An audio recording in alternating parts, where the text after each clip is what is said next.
Então vamos, a partir de agora, dar por iniciada a nossa live, rogando a Jesus amado que nos abençoe, que nos envolva de muita paz, de muito amor, de muita luz, e que os trabalhos programados para hoje possam alcançar os devidos êxitos. Então, recentemente, nós comemoramos o Dia do Trabalho. Hoje são 3 de maio, precisamente dia 1º de maio, tradicionalmente se comemora o Dia do Trabalho. Então, a propósito dessa proximidade do Dia do Trabalho, nós vamos tecer algumas considerações em relação ao trabalho na visão espírita.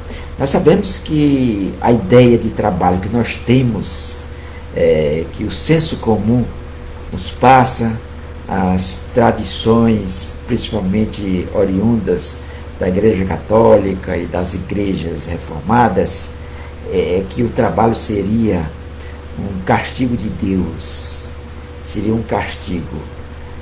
Então, essa ideia do trabalho como castigo de Deus, a gente sabe que vem da Bíblia, do Antigo Testamento, precisamente do livro da Gênese de Moisés, no capítulo 3 da Gênese. É uma alegoria bíblica, e como alegoria deveríamos interpretá-la nesse sentido, e não ao pé da letra, como muitas pessoas entendem. Então, para a gente se situar melhor, vamos tecer alguns comentários sobre essa alegoria bíblica que fala sobre o trabalho como castigo. Então, nesta alegoria bíblica, o Senhor Deus questiona Adão, que seria o primeiro homem, porque ele teria comido o fruto da árvore proibida.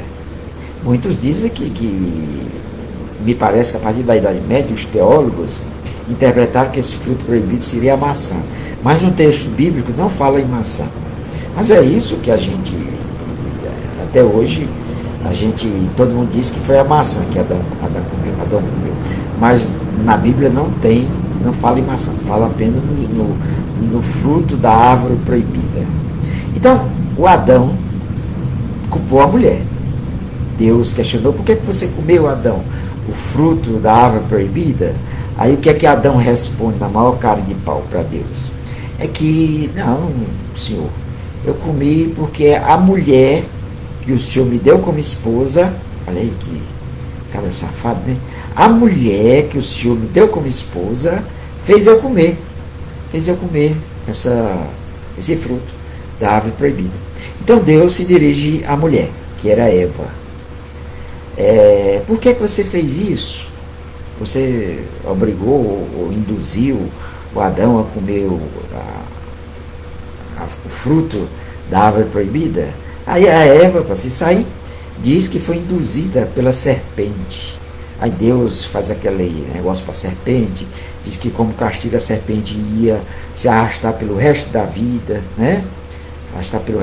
ia ser fadada a ser esmagada com os pés, a sua cabeça com os pés, as pessoas iam fazer como castigo para a serpente. E ele se dirige novamente à mulher, a Eva, e diz o seguinte: multiplicarei sobremodo os sofrimentos da tua gravidez, em meio a dores darás à luz teus filhos.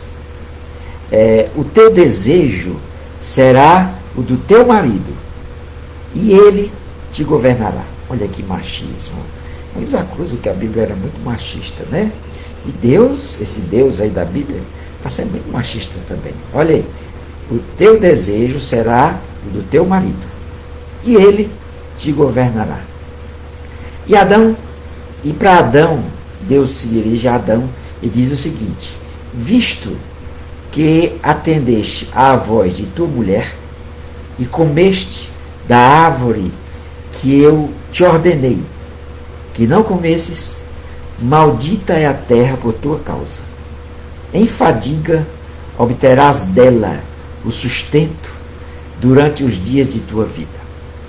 Ela produzirá também cardos e abrolhos, e tu comerás a erva do campo. No suor do rosto comerás o teu pão, até que tornes à terra, pois dela foste tomado, porque tu és pó, e ao pó retornarás. Então, é daí que vem essa tradição que o trabalho seria um castigo, que a gente vai passar o resto da vida ganhando o pão de cada dia com o suor do nosso rosto. Então, para melhor entender sobre Adão e Eva, eu não tenho como me aprofundar mais qual seria a visão espírita sobre a figura de Adão e Eva, os primeiros habitantes. É lógico que Allan Kardec teve essa preocupação junto com os espíritos codificadores, e eu indico o livro A Gênese, que é o último livro da codificação, o livro A Gênese, de Allan Kardec, especialmente o capítulo 11, dos itens 38 a 42. Ele começa com o título, item 38, ele tem o título Raça Adâmica. Raça Adâmica, ou seja, a raça que Adão originou, né? A raça adâmica. Então, Allan Kardec, nesses itens, de 38 a 42, ele discorre sobre a figura de Adão, essa alegoria bíblica na visão espírita. É bem interessante, tá certo? Anota. Capítulo 11 de A Gênese, itens 38 a 42. Raça adâmica. Allan Kardec traça um perfil, se aprofunda um pouco mais sobre a ótica espírita em relação a Adão e Eva, os primeiros habitantes, na visão de Moisés, da Gênese de Moisés. E a Gênese de Allan Kardec, vamos dizer assim, da visão da doutrina espírita em relação a Adão e Eva. Mas, voltando ao tema, em meio a esta tradição distorcida de que o trabalho é um castigo, qual seria a visão espírita sobre o assunto? Então, é o que trataremos na live de hoje, a partir de agora, com essa pequena introdução dessa alegoria bíblica, que é sempre interessante. Muitos espíritas não gostam nem um pouco da Bíblia, mas a Bíblia é um livro importante, é um livro que tanto a religião católica como os evangélicos, nossos irmãos, tem ela, principalmente os evangélicos, que tornou, na reforma protestante, a Bíblia passou a ser um dogma, né? Passou um dogma de fé, a Bíblia, tanto que eles dão muita importância ao estudo bíblico e tudo. Os católicos são mais liberais, não é isso? Mas os espíritos não podem ignorar um livro importante que é a Bíblia. É lógico que a gente não segue ao pé da letra, a gente tem uma visão, uma interpretação à luz da doutrina espírita. Então, no livro dos Espíritos diz o seguinte em relação ao trabalho. Nós vamos detalhar mais essa visão espírita que está contida no livro dos Espíritos e nas demais obras da codificação e em obras auxiliares da doutrina espírita. Mas diz o seguinte: o trabalho é uma lei da natureza, da qual ninguém pode se esquivar sem se prejudicar, pois é por meio dele que o homem desenvolve a sua inteligência e aperfeiçoa as suas faculdades físicas e espirituais. Ou seja, o trabalho faz parte das leis de Deus, das leis naturais. E é através do trabalho que nós aperfeiçoamos as nossas habilidades físicas, intelectuais, desenvolvemos a nossa inteligência e, lógico, também, através do trabalho, nós garantimos a nossa sobrevivência. Tem esse aspecto material também do trabalho, a gente não pode negar. E também, isso a visão espírita. Jesus, no seu evangelho, tem muitos episódios que Jesus fala sobre o trabalho e dá essa outra visão, não essa visão do Antigo Testamento de trabalho como sendo um castigo de Deus. Então Jesus, ao longo do seu apostolado, muitas vezes se referiu ao trabalho como uma necessidade nossa, algo sagrado. Uma dessas ocasiões foi da chamada cura de Betesda. Betesda era um lugar lá próximo ali da Galileia, tudo. E Jesus, num determinado dia, estava pregando no sábado. E nós sabemos que a lei de Moisés proibia você fazer qualquer tipo de atividade no sábado, né? O sábado era para descansar. Porque a Bíblia, o Antigo Testamento, justamente a Gênesis de Moisés, diz que Deus fez o mundo em 6 dias e no 7º dia, que foi o sábado, descansou. Por isso que a lei de Moisés era implacável. O sábado não era dia de trabalho, era dia de descanso, porque foi o dia que Deus descansou. Mas Jesus estava no sábado, e eis que aparece uma pessoa necessitando de uma cura. E no Evangelho retrata isso como a cura de Betesda. Então Jesus não hesitou, foi lá e fez a cura dessa pessoa que estava precisando.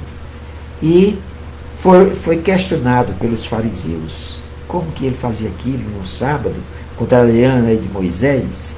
E Jesus disse o seguinte: meu Pai trabalha até agora, e eu trabalho também. Aí isso gerou uma certa polêmica, quer dizer, os fariseus, eles sempre jogavam casca de banana para ver se Jesus caía em contradição, tudo, mas eles sempre se saíam muito bem e respondiam, e eles ficavam assim, estupefactos com a sabedoria de Jesus. Então Jesus responde, questionado por que ele estava trabalhando no sábado.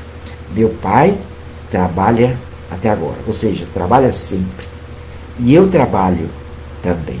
De outra feita, ele dizia que um cabelo da nossa cabeça não caía que não fosse pela vontade do Pai.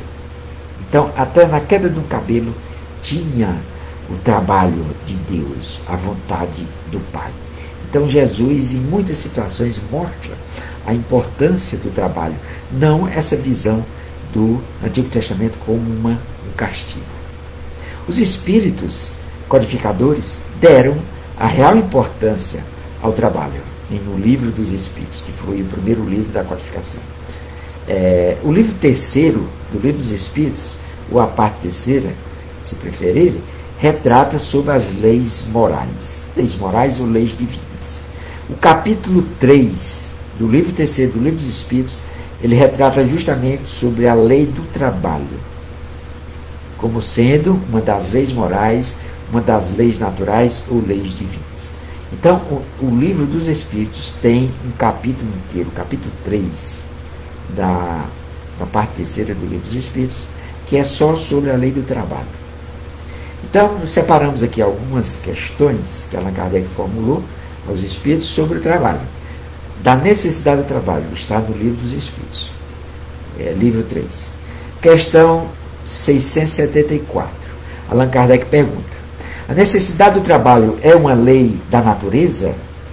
Os Espíritos respondem: o trabalho é uma lei da natureza, e por isso mesmo é uma necessidade.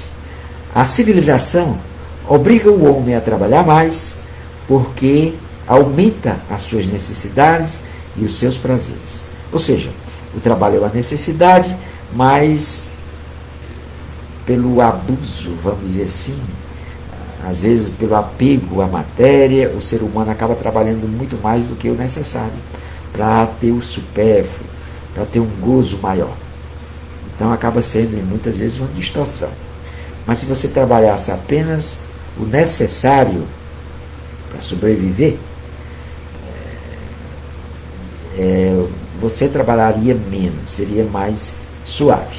Tem gente que tem que trabalhar de manhã, tarde, de noite, os 3 expedientes, que é para levar um padrão de vida que acha razoável para si e para a sua família. A pergunta 675, Allan Kardec formula da seguinte forma aos Espíritos: só devemos entender por trabalho as ocupações materiais? Resposta: não. O Espírito também trabalha como o corpo. Toda ocupação útil é trabalho. Olha a visão espírita sobre o trabalho. O trabalho é qualquer ocupação útil, não apenas o trabalho remunerado, o trabalho material, vamos dizer assim, o trabalho que rende dinheiro, não obrigatoriamente. Para os espíritos, O trabalho seria toda ocupação útil. Em relação ao limite do trabalho, né? Naquela introduçãozinha até eu já falei. A questão 682 trata sobre isso, sobre o limite do trabalho na visão dos Espíritos. Questão 682. O repouso, sendo uma necessidade após o trabalho, não é também uma lei natural? Resposta: sem dúvida. O repouso repara as forças do corpo e é também necessário para um pouco mais de liberdade à inteligência, para que esta se eleve acima da matéria. Então, o trabalho é uma necessidade, mas é também a necessidade o repouso. Os antigos gregos, eles chamavam de ócio produtivo, não é isso? Enquanto eles estavam sem fazer nada, se bem que fazer nada entre aspas, né? Que eles tinham os escravos para fazer o duro por eles, o trabalho pesado por eles. E eles tinham condições de praticar o ócio produtivo, né? Mas o trabalho é uma necessidade, mas também o repouso. As próprias leis terrenas prevê esse repouso. As leis trabalhistas prevê o repouso mínimo que você tem que ter por semana.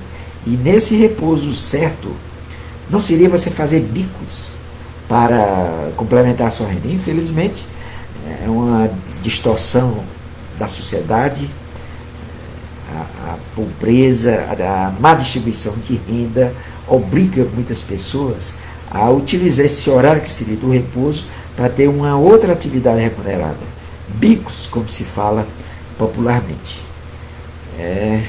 Isso vai de contra a lei de Deus, a lei natural. O repouso é uma necessidade.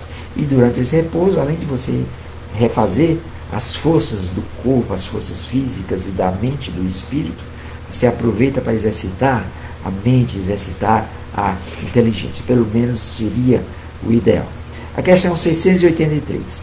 Qual o limite do trabalho? Resposta dos Espíritos: o limite das forças. Entretanto, Deus deixa o homem livre. Então Deus não obriga ninguém a fazer nada, aliás, né? Mas é relativo essa questão do limite do trabalho. Cada um vai ter o seu limite, já que o limite é de acordo com as nossas forças, né? André Luiz diz que a gente só carrega um fardo que os nossos ombros suportam. Então cada um vai ter o seu limite, cada um vai ter o seu tempo de descanso, o tempo de trabalho. Há tempo para tudo, como diz um belo texto do Eclesiastes, né? Há tempo de edificar, há tempo... É meio louco, né? Mas é um trecho muito bonito, que é muito conhecido, muito citado. Então eu queria aí, quem entrou depois, eu queria dar uma boa noite, tá certo? Edilene, boa noite. Mária Oliveira, boa noite. Marcos Rabelo, boa noite. Todos sejam bem-vindos. E ao final, lembrando, a gente sempre deixa um tempinho para vocês participarem. Vocês podem ir participando ao longo e ao final a gente tece mais algumas considerações. Vocês podem fazer observações, se discordar de mim pode dizer, pode complementar o que eu estou dizendo, fiquem à vontade, tá certo? Então vamos dando continuidade. Visão do trabalho no Antigo Testamento, em particular no Eclesiastes. Eu já dei uma introdução sobre a visão do trabalho na Gênesis de Moisés, que faz parte do Antigo Testamento. Mas vamos ver outras visões, fora o livro A Gênesis de Moisés. Então, no Eclesiastes, diz o seguinte: não há nada melhor para o homem do que comer e beber, e fazer com que sua alma goze do bem do seu trabalho. Também vi que isto vem da mão de Deus. Então já é é lógico que esse livro Eclesiastes, que eu não sei se é de autoria do Salomão ou é do Davi, mas ele é posterior, muitos anos após o livro A Gênesis de Moisés, né? Eclesiastes deve ser no mínimo uns 100 anos ou mais na frente da Gênesis de Moisés. Então, Não há nada melhor para o homem do que comer e beber e fazer com que a sua alma goze do bem do seu trabalho. Também vi que isto vem das mãos de Deus. Então, palavras de muita sabedoria, que é uma característica do Eclesiastes. E diz mais: há ricos e pobres, porque, sendo Deus justo, como é a cada um, prescreve trabalhar a seu turno. A pobreza é, para os que sofrem, a prova da paciência e da resignação. A riqueza é, para os outros, a prova da caridade e da abnegação. Trabalhar não é sofrer, mas progredir, desenvolver-se, conquistar a felicidade. Então, essa última frase aqui é até que comum com a doutrina espírita, né? Trabalhar não é sofrer, mas progredir, desenvolver-se, conquistar a felicidade. Em Provérbios, que é outro livro do Antigo Testamento, diz o seguinte: quem não cultiva o hábito do trabalho contrai o vício da preguiça. Vai ter com a formiga, ó preguiçoso. Olha para os seus caminhos e sê sábio. E diz mais: preguiçoso, até quando ficarás deitado? Quando te levantarás de teu sono? Um pouco a dormir, um pouco a pestanejar, um pouco a repousar de braços cruzados. Então, ele está falando aqui, Provérbios, sobre condenando a preguiça, que não deixa de ter relação com o trabalho, porque se você tem preguiça, você não trabalha, você não está praticando uma lei natural. Mas é lógico que se você opta por não trabalhar, por cultivar a preguiça, você vai responder. Já que você está desobedecendo uma lei natural, você vai responder um dia perante as leis universais, tá certo? É lógico que Deus, na sua infinita bondade e misericórdia, na sua justiça muito perfeita, leva em conta muita coisa, tá certo? De repente você não é nem preguiça, é porque você tem uma indisposição, você não tem condições até físicas de trabalhar. E a sociedade que julga sempre os outros, o próximo, julga aquilo como se fosse uma preguiça, e às vezes não é preguiça. Esse vício da preguiça foi objeto de uma mensagem de São Luís, que era um dos mentores de Allan Kardec. Então, São Luís, na Revista Espírita de 1858, ele diz o seguinte, em relação à preguiça, né? Reage com vigor e determinação às tentativas do alojamento da preguiça nos tecidos sutis do teu equipamento psíquico e assume nova postura diante da vida, que te oferece diariamente inúmeras oportunidades de trabalho para o seu crescimento e o seu desenvolvimento. Então, tem muitas pessoas que nessa onda, nessa tradição que o trabalho é um castigo de Deus, que o trabalho é uma coisa assim que traz muito sacrifício para você, e muita gente preferiria curtir a vida, principalmente quando é jovem, vai ter tempo para tudo, futuramente vai ter tempo, e cria até uma fixação mental de que o trabalho é algo ruim. Então pode causar até algum distúrbio de ordem psiquiátrica, psicológica mesmo. Então, desenvolver a noção e a consciência de que somos espíritos imortais, porém imperfeitos e sempre em evolução, vai facilitar o nosso entendimento de que o trabalho é uma ferramenta de progresso material, de progresso mental e espiritual. Então, é através do trabalho, do exercício diário do trabalho, que você vai exercitando muitas habilidades, né? Muitas habilidades, tanto físicas como mentais mesmo. Você vai exercitando a sua inteligência. De repente, você tem um trabalho que diariamente você é submetido a desafios. Como é que eu vou resolver isso aí? Eu me lembro de uma matéria que eu li há uns anos atrás, de um cardiologista em Curitiba, E esse cardiologista tinha fama de ser doido, né? Doido assim, entre aspas, um maluco beleza, como Raul Seixas dizia. E ele, certa feita, estava operando um paciente e fazendo uma cirurgia cardíaca. E começou um sangramento e nada de estancar, e ele já estava, a equipe já estava se desesperando, mas ele mantendo a calma, e ele pede um dos seus auxiliares para descer no térreo e providenciar uma cola maluca, aquelas colas rápidas que a gente chama popularmente de cola maluca. Ele ficou tão assim, você sabe que ele chegou e não contou pipoca, como se diz aqui no popular do Ceará. Colocou a cola maluca e estancou o sangramento, né? E é lógico que isso talvez nem seja recomendável, né? Nem seja recomendável, não sei como foi que isso vazou, mas divulgaram isso aí. E a sorte é que não teve nenhuma reação adversa, né, do paciente. Mas o fato é que estancou o sangramento e talvez tenha até salvado a vida do paciente. Bem, não sei se isso foi uma intuição, se ele foi a inteligência que ele exercitou na hora, mas uma habilidade a mais que ele criou, né? Uma experiência a mais que ele criou. Então pode ter sido uma coisa aí que poderia ter consequências, essa atitude desse médico, mas tem outras situações que você, de repente, você encontra soluções até simples, né? As coisas mais simples, às vezes traz por trás soluções geniais. Não são coisas complicadas demais.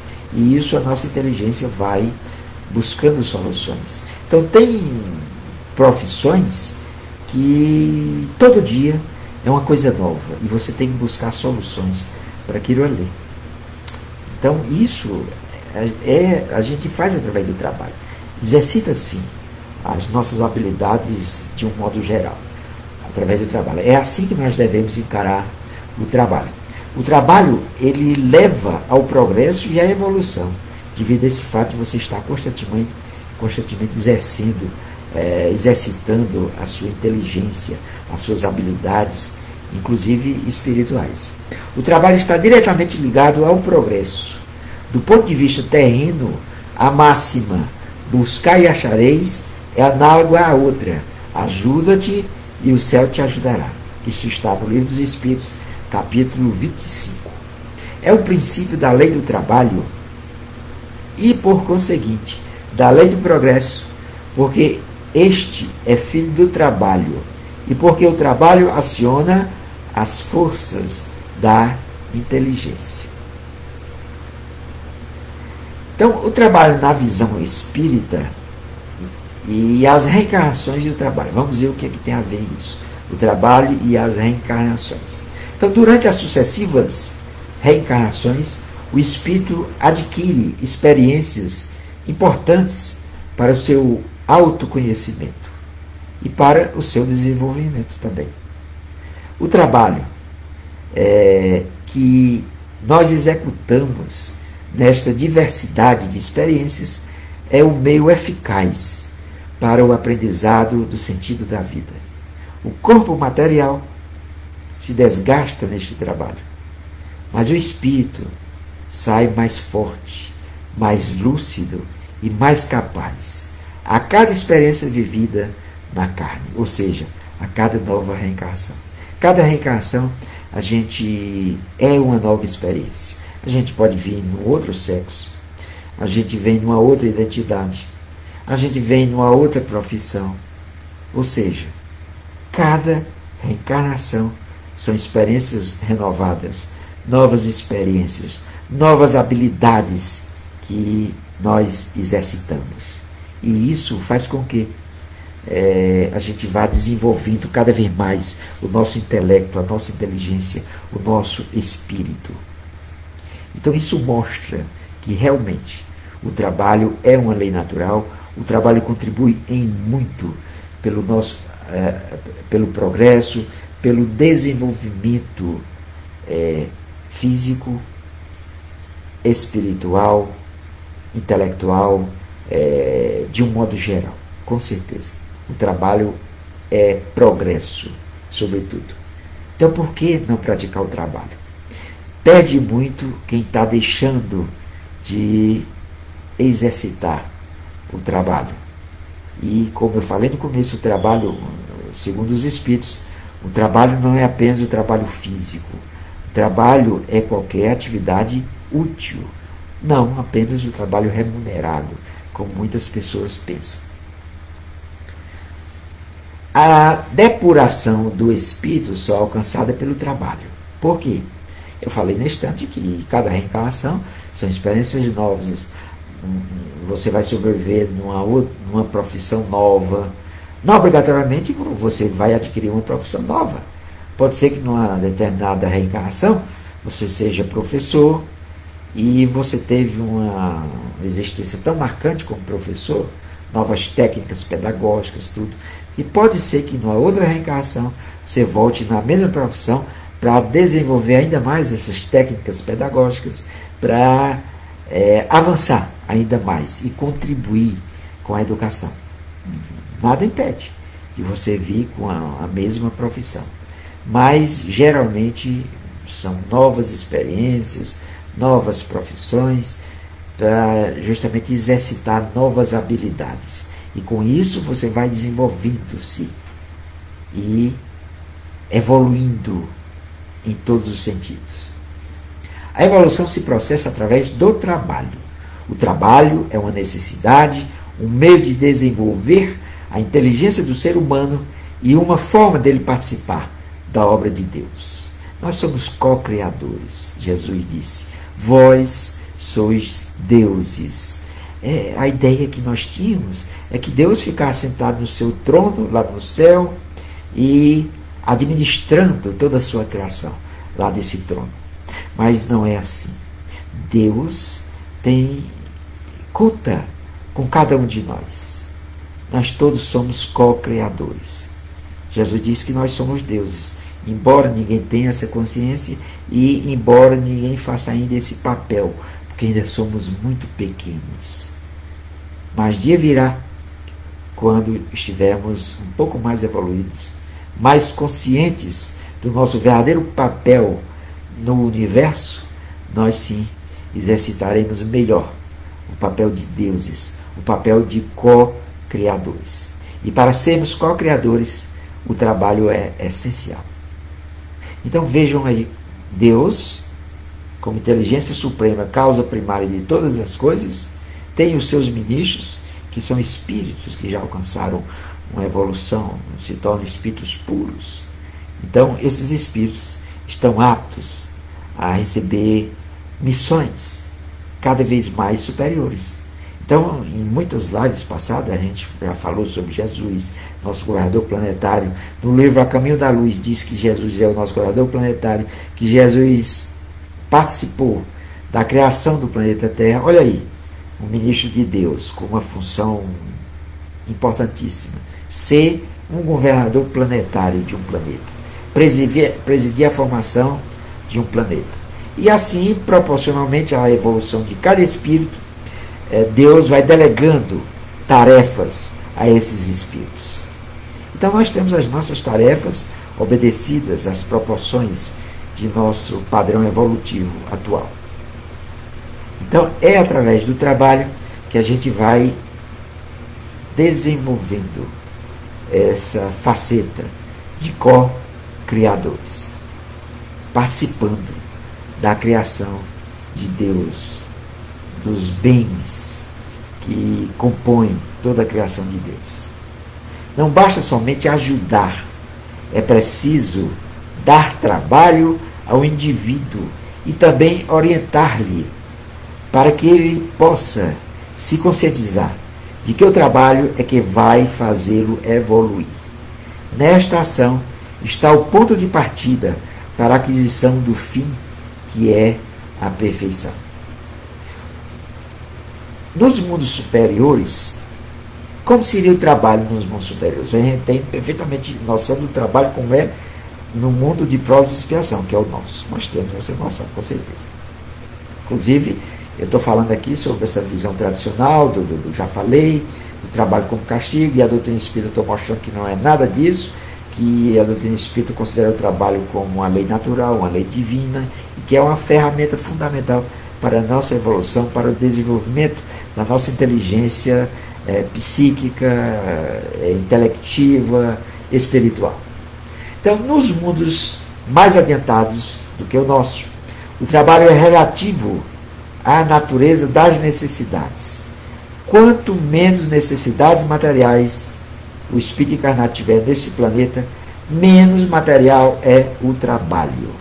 O trabalho passa a ser mais de cunho intelectual, vamos dizer assim, espiritual. Ou seja, quanto mais evoluído o planeta, o mundo, o trabalho relativamente é mais leve, vamos dizer assim, vamos traduzir assim. É um trabalho mais leve, é um trabalho mais intelectual e menos material. Isso tem sentido, né? O trabalho voluntário na casa espírita. Então, eu estou falando trabalho voluntário na casa espírita porque é um exemplo que nós temos diariamente. Mas tem muitas ONGs que não tem nenhum vínculo religioso, mas que pratica o trabalho religioso, o trabalho voluntário, que rende resultados maravilhosos. Nós temos muitas instituições aqui na nossa cidade, no nosso estado, que é um verdadeiro exemplo. Eu não vou citar nomes para não ser injusto com outras que porventura eu esqueça, mas nós temos aí exemplos de instituições que fazem o trabalho voluntário e prestam um ótimo trabalho para a sociedade. Então, através do trabalho, o qual não decorre troca nem permuta de remuneração, o espírito se modifica, crescendo no sentido moral e espiritual.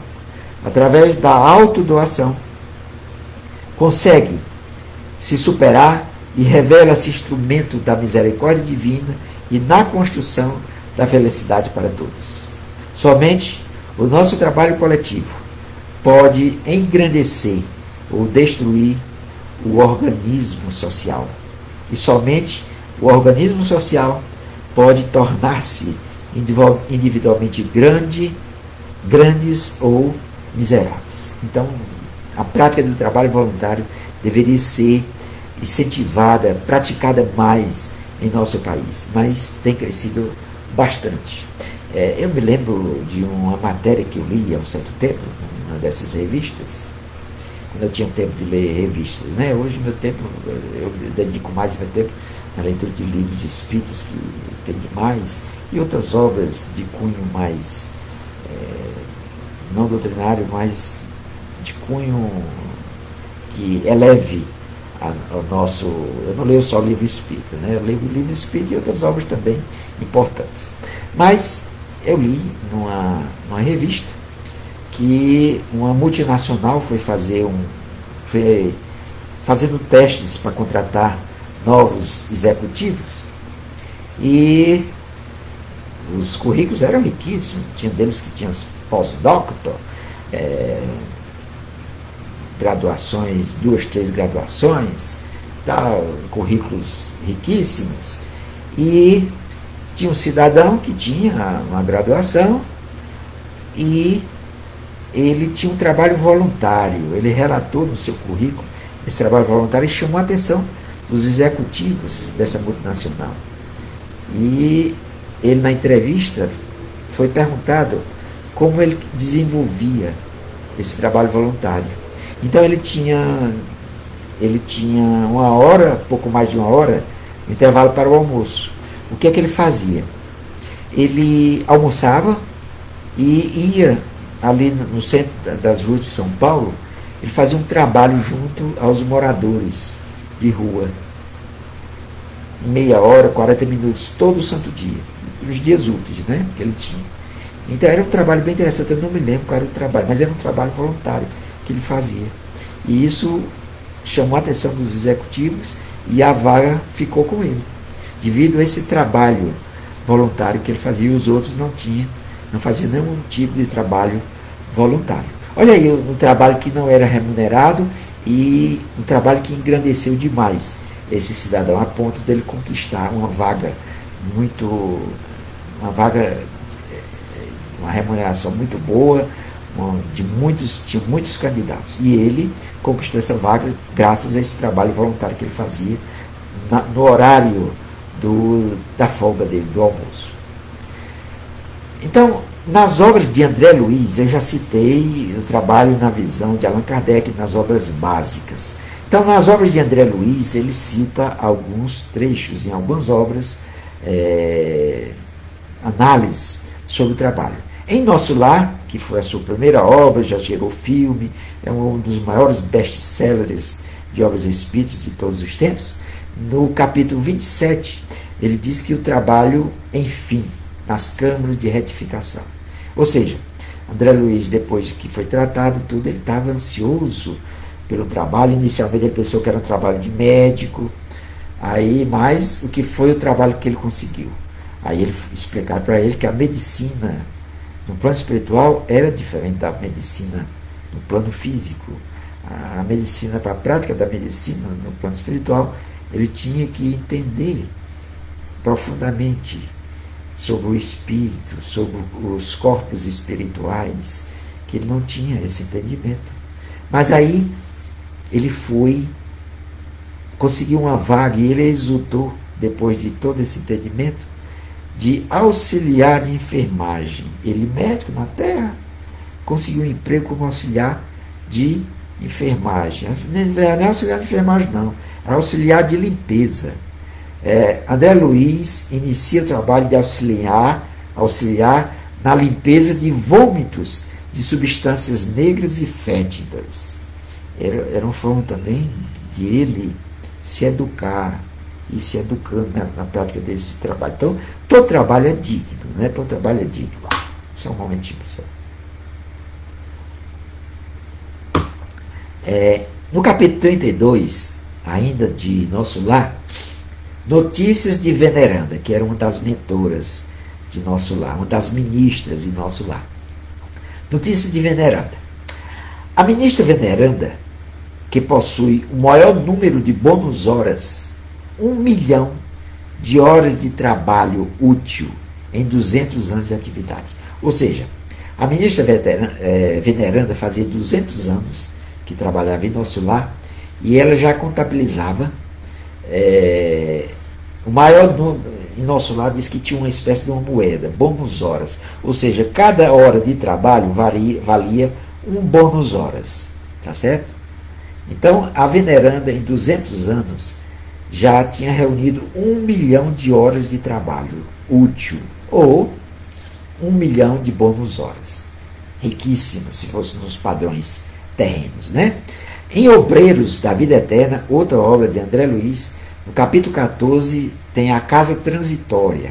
Então, o trabalho feito na casa transitória, que pode se deslocar até as regiões umbralinas, é de auxílio à caridade. Então, essa casa transitória dava assistência às zonas umbralinas, e os trabalhadores ficavam constantemente indo e voltando, resgatando aqueles espíritos mais necessitados e que estavam em condições de receberem o auxílio. Isso era a casa transitória. No capítulo 17, rogativa singular. Avisaram-me de que a divina bondade me concedeu ingresso em colônia de trabalho santificador, a fim de prosseguir em meu serviço de elevação. Então, nesse livro aí, Obreiros da Vida Eterna, André Luiz já relata que ele conseguiu um trabalho nessa colônia, na colônia onde se situava a casa transitória, não mais em Nosso Lar. Eu acredito que lá perto do Nosso Lar. Ele ia passar uma temporada trabalhando nessa colônia, em outro tipo de trabalho, nessa casa transitória. E citações de alguns espíritos imortais. Buda, por exemplo, diz o seguinte: nossa tarefa é descobrir o nosso trabalho e então, com todo o coração, dedicarmos-nos a ele. Isso diz Buda. Emmanuel, mentor de Chico, diz o seguinte: a luta e o trabalho são tão imprescindíveis ao aperfeiçoamento do espírito como o pão material é indispensável a manutenção do corpo físico. Bezerra de Menezes ensina-nos a trabalhar mais. Diz o seguinte, né? Bezerra de Menezes: ensina-nos a trabalhar mais e a produzir mais, a fim de conquistarmos recursos maiores. Tanto quanto nos seja possível receber, concede-nos mais trabalho para sermos mais úteis. Então a gente deve dar graças a Deus sempre a oportunidade de servir. Joana de Ângeles, a mentora de nosso querido Divaldo Pereira Franco, diz o seguinte: o trabalho é, ao lado da oração, o mais eficiente antídoto contra o mal, porquanto conquista valores incalculáveis com que o espírito corrige as imperfeições e disciplina a vontade.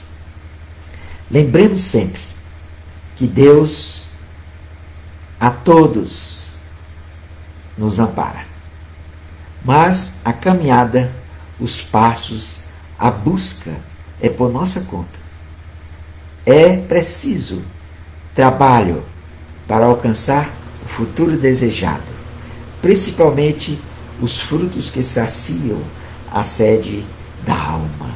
Então, parafraseando o poeta português que diz que navegar é preciso, né? Fernando Pessoa. Navegar é preciso. Então, parafraseando Fernando Pessoa, eu diria que trabalhar é preciso. Então, nós somos os criadores do nosso próprio destino. É lógico que isso aqui é apenas uma frase. Não existe destino, não existe predeterminação de nada, né? Aliás, destino, os Espíritos dizem, só tem dois: é o nascer e o morrer. É preciso saber o que se busca e por qual porta desejamos entrar. Nossa vontade e nosso trabalho é que nos conduzirá onde queremos chegar. Então, a lei do trabalho é a lei da vida, porque a vida é eterna, o espírito é imortal e o trabalho é infinito. Era isso, meus irmãos e irmãs, que eu tinha para hoje. Fico agora mais alguns minutinhos com vocês para a gente comentar mais alguma coisa, ver aí a participação de vocês. Vamos aproveitar mais esses minutinhos. Eu agradeço desde já a atenção de vocês e a bondade por vocês terem ficado até aqui, junto com a gente. Vamos ver aqui se tem uma boa noite aí, aqui eu mandei. Marieta, desejando uma boa noite a todos. Marcos Rabelo, Alain. O trabalho, vamos aqui, o que o Marcos Rabelo disse. O trabalho ao longo da história, apesar da evolução da humanidade, tem se pautado pela exploração do homem pelo homem. Foi assim no escravagismo, na Idade Antiga, no feudalismo, na Idade Média e no capitalismo da Idade Moderna. Será que algum dia teremos um modelo econômico mais justo, que diminua as diferenças na sociedade e os privilégios de classe? Marcos, muito oportuna a sua participação. Essa exploração do ser humano pelo ser humano, por essas, como o Marcos diz aí, o capitalismo selvagem, né?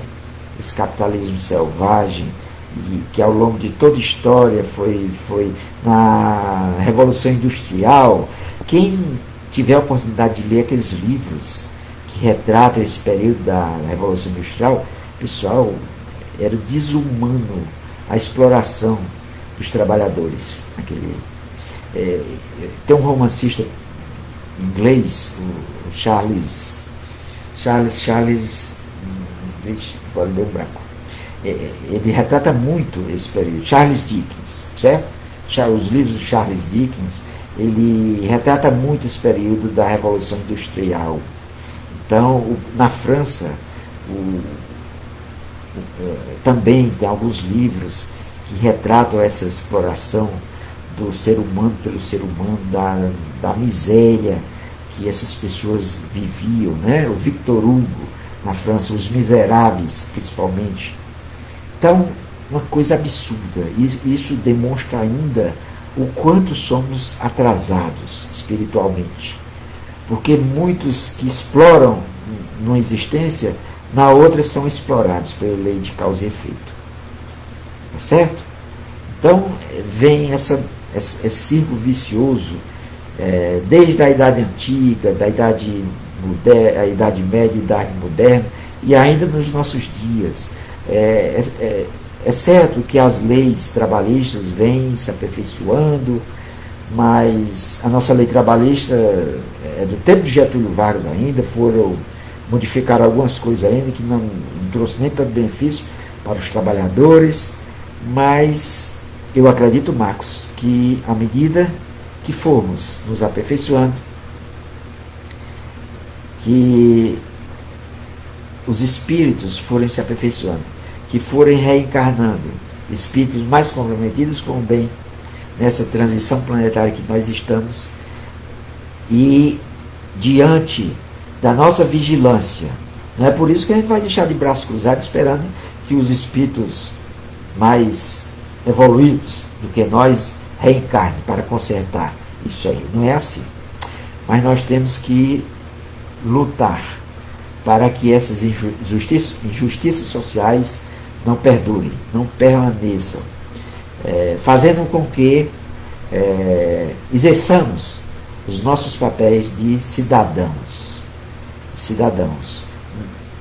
Por exemplo, na hora de votar, escolhendo representantes realmente comprometidos com o bem, deixando de eleger políticos que se dizem cristãos, mas que estão muito mais comprometidos com o outro lado do que com Jesus.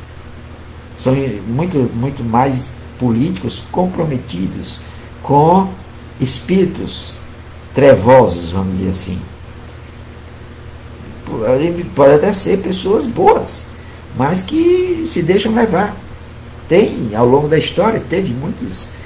por exemplo, Napoleão, dizem alguns espíritos, que o Napoleão veio com uma missão muito importante, mas só que o poder subiu a cabeça, o orgulho, o poder, e o Napoleão acabou sendo um conquistador que fez das suas, né? E assim tivemos outros conquistadores que poderiam ter feito muito, mas acabaram se deixando levar pelas intuições desses espíritos trevosos. E ainda hoje acontece isso. Então, mesmo como é que isso vai se modificar, no meu entender? Mediante o comprometimento de espíritos mais comprometidos com o bem, comprometidos no sentido deles exercer cargos, de serem verdadeiros cristãos, e que cada um de nós exerça o seu papel como cristãos. Se lembre na hora que nós somos filhos de Deus. Tem gente que se diz cristão e as atitudes não são de cristãos. Jesus diz no Evangelho: não deseja ao próximo o que você quer para si. E é só o que fazem hoje em dia. Muitos não se lembram desse preceito cristão ao tomar determinadas atitudes, como dirigentes, como gestores. Mas muito oportuna a sua participação, Marcos. Francis, boa noite. Mais um comentário. O trabalho é a honra, é a dignidade do ser humano. O ocioso que se aproveita sem nada produzir do trabalho dos outros não passa de um parasita. Essa é a frase de Leon Denis. Se encaixa na fala do Marx sobre o que exploram, o que trabalham. Exatamente. O Leon Denis, ele tinha alguns livros dele, o Espiritismo e o Socialismo, é um livro do Leon Denis que retrata muito essa questão social, né? Então eu até recomendo. E em outras obras também de Leon Denis. Exatamente. Se encaixa bastante. Marcos, Marcos Rabelo, muito obrigado. Como de costume, excelente seus lá. Muito obrigado, Marcos. Muito obrigado aí a todos vocês. Obrigado pela participação. E a partir da próxima segunda, nós vamos começar a fazer algumas considerações sobre o Covid-19 à luz da doutrina espírita. Então está tendo uma avalanche de comunicações, pseudocomunicações mediúnicas. Pode ser, eu não estou dizendo que não são, mas são pseudo-sábios, espíritos zombeteiros, que se valem de médios e vigilantes, e essas são replicadas na internet, são verdadeiras fake news do mundo espiritual. E aí a gente na internet vê as coisas mais absurdas em relação ao Covid-19. Diz que o Covid-19 faz parte é um desencarne coletivo, pode ser, mas não se traduz simplesmente só em desencarnes coletivos. Dizem que o que mais sobre o Covid? Aí tem a questão aí do negativismo, aí as coisas mais absurdas. Então nós vamos dividir, são 4 lives. Cada live dessa a gente vai tratar sobre Apocalipse, é outra coisa também que diz que foi previsto no Apocalipse. Então vamos procurar ao longo do restante do mês desenvolver esses temas, cada um sobre esse enfoque. Por exemplo, um dos temas eu vou tratar sobre o Covid na visão espírita e o Apocalipse. O que é que tem a ver com o Apocalipse? Outra, o que é que tem a ver com o desencarne coletivo? Então, é nesse sentido, tá bom? Então, muito obrigado. Eu agradeço mais uma vez a todos vocês e vamos pedir a Deus que nos envolva de muita paz, de muito amor, de muita luz, nos abençoe, nos livre do mal, nos dê muita paz, muita saúde, e que vamos pedir por todos aqueles que estão nos leitos de dores, em particular os irmãos e irmãs vítimas do Covid-19, e que os mais de 400 mil mortos até agora, infelizmente, que sejam recebidos pelas equipes socorristas, que sejam devidamente encaminhados para os locais adequados, onde possam receber o socorro devido e devidamente encaminhados de acordo com o merecimento de cada um, é lógico. E tanto o merecimento como a condição de cada um, porque cada espírito chega de uma forma no plano espiritual. E vamos pedir também por todos aqueles que estão em tratamento, que sejam bem-sucedidos, e as equipes de saúde que recebam toda a assistência, tanto material como espiritual, para suportarem esse trabalho tão duro, esse trabalho tão dignificante. Que Deus nos abençoe a todos e nos dê uma ótima semana. Muito obrigado, Reginaldo, por todo o seu apoio. Até a próxima segunda-feira, pessoal. Muita paz a todos.